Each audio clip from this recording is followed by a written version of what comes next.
क्रांति जन्म ले रही थी। जब दुनिया के बाकी हिस्सों में इंसान कबीलों में रह रहे थे और शिकार पर निर्भर थे, सिंधु नदी और सरस्वती नदी के उपजाऊ मैदानों में हमारे पूर्वज दुनिया का पहला नियोजित शहरीकरण यानी अर्बन सिविलाइजेशन खड़ी कर रहे थे। यह सभ्यता 10 लाख वर्ग किलोमीटर से भी ज्यादा इलाके में फैली थी, जो उस समय के मिस्र और मेसोपोटामिया की सभ्यताओं को अगर मिला दिया जाए तो उससे भी बड़ी थी। हड़प्पा और मोहनजोदड़ो जैसे शहर इस सभ्यता के मुकुट थे, लेकिन इन शहरों को खास बनाती थी उनकी प्लानिंग। अगर आप ड्रोन लेकर उस समय ऊपर उड़ते तो आपको नीचे एक विशाल शतरंज की बिसात बिछी हुई दिखाई देती। इसे ग्रिड सिस्टम कहा जाता है। सड़कें टेढ़ी मेढ़ी नहीं थीं, बल्कि एक दूसरे को 90 डिग्री के समकोण पर काटती थीं। मुख्य सड़कें उत्तर से दक्षिण की ओर जाती थीं, ताकि हवाएं जब चलें तो पूरा शहर अपने आप साफ हो जाए। ये इंजीनियरिंग का वह स्तर था जो आज भी दुनिया भर के आर्किटेक्ट्स को हैरान कर देता है। हड़प्पा के इंजीनियरों को ईंटों का जादूगर कहा जा सकता है। उन्होंने निर्माण के लिए एक ऐसा स्टैंडर्ड तय किया था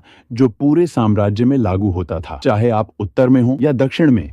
हर जगह ईंटों का अनुपात बिल्कुल एक जैसा था। ये समानता इस बात का सबसे बड़ा सबूत है कि 5000 साल पहले भी एक मजबूत केंद्रीय प्रशासन था जो इन मानकों को सख्ती से लागू करता था। घरों की बनावट भी कमाल की थी। मुख्य सड़क पर होने वाले शोर और धूल से बचने के लिए घरों के दरवाजे मुख्य सड़क की बजाय पीछे की गलियों में खुलते थे। लगभग हर घर में एक आंगन था, रसोई थी और सबसे चौंकाने वाली बात, एक निजी स्नानागार और टॉयलेट था। दीवारें इतनी मोटी बनाई जाती थीं कि गर्मियों में भी घर के अंदर ठंडक बनी रहे। यह वास्तुकला की वो समझ थी जो बताती है कि वे आराम और विज्ञान दोनों को महत्व देते थे। मोहनजोदड़ो के खंडहरों के बीचों बीच एक संरचना ऐसी है जो आज भी हमें विस्मित करती है, द ग्रेट बाथ या विशाल स्नानागार। यह लगभग 39 फीट लंबा और 23 फीट चौड़ा है। फीट चौड़ा एक जलकुंड था। इसकी इंजीनियरिंग बेमिसाल है। पानी रिसकर बाहर न जाए, इसके लिए ईंटों को जमाने में जिप्सम के गारे का इस्तेमाल किया गया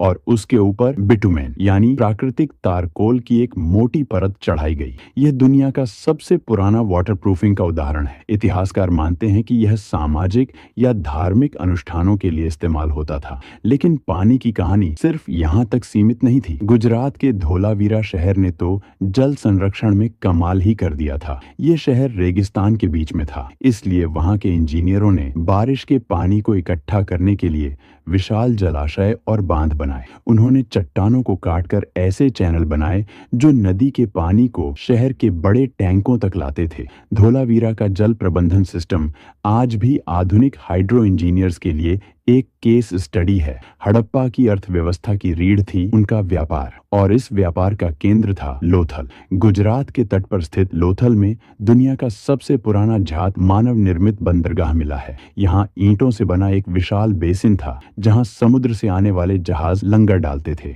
यहाँ से हड़प्पा के जहाज तांबा, हाथी दांत, मनके और लकड़ी लेकर मेसोपोटामिया, आज का इराक, ओमान और बहरीन तक जाते थे। मेसोपोटामिया के प्राचीन लेखों में हड़प्पा को मेलुहा कहा गया है।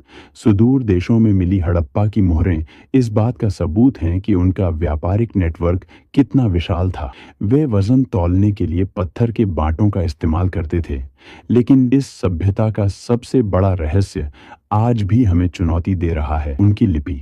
हड़प्पा के लोगों ने हजारों मुहरों पर, बर्तनों पर और तांबे की प्लेटों पर कुछ लिखा है। लगभग 400 से ज्यादा अलग अलग अक्षर मिले हैं। धोलावीरा में एक बड़ा साइन बोर्ड मिला है जिस पर 10 बड़े अक्षर लिखे हैं। शायद यह दुनिया का पहला बिलबोर्ड था, लेकिन 100 साल की कोशिशों के बाद भी हम इसे पढ़ नहीं पाए हैं। हम नहीं जानते कि वे कौन सी भाषा बोलते थे। जिस दिन यह लिपि डिकोड हो जाएगी, उस दिन इतिहास दोबारा लिखा जाएगा। धर्म की बात करें तो वे प्रकृति पूजक थे। सबसे दिलचस्प है पशुपति सील, जिसमें एक व्यक्ति योग मुद्रा में बैठा है और जानवरों से घिरा है। कई विद्वान इसे भगवान शिव का प्रारंभिक रूप मानते हैं। स्वास्तिक का चिन्ह, पीपल की पूजा और मांग में सिंदूर, ये सब हमें विरासत में वहीं से मिले हैं। इतनी महान, इतनी विकसित सभ्यता जो लगभग 1000 सालों तक शान से खड़ी रही, आखिर उसका अंत कैसे हुआ? 1900 ईसा पूर्व के आसपास शहरों में गिरावट आने लगी, नालियां जाम होने लगीं और व्यापार ठप पड़ गया। पहले माना जाता था कि आर्यों ने हमला किया, लेकिन अब विज्ञान ने इसे नकार दिया है। असली कातिल था जलवायु परिवर्तन। सैटेलाइट इमेजरी बताती है कि उस समय सरस्वती नदी, जिसके किनारे सैकड़ों बस्तियां थीं, वह सूखने लगी क्योंकि टेक्टोनिक हलचल ने उसके पानी को यमुना की तरफ मोड़ दिया। दूसरी तरफ सिंधु नदी ने अपना रास्ता बदल लिया, जिससे भयंकर बाढ़ आई। मानसून कमजोर पड़ गया और सूखा पड़ने लगा। जब पानी ही नहीं रहा तो शहर वीरान हो गए। लोग अपने शानदार घरों को छोड़कर पूर्व और दक्षिण की ओर गंगा के मैदानों की तरफ पलायन कर गए। वे मरे नहीं, वे बस बिखर गए। हड़प्पा सभ्यता खत्म हो गई, लेकिन वह मरी नहीं। आज भी जब हम हाथ जोड़कर नमस्ते करते हैं, जब हम योग करते हैं या जब हम अपने घरों में आंगन बनाते हैं, तो हम अनजाने में उसी 5000 साल पुरानी परंपरा को निभा रहे होते हैं।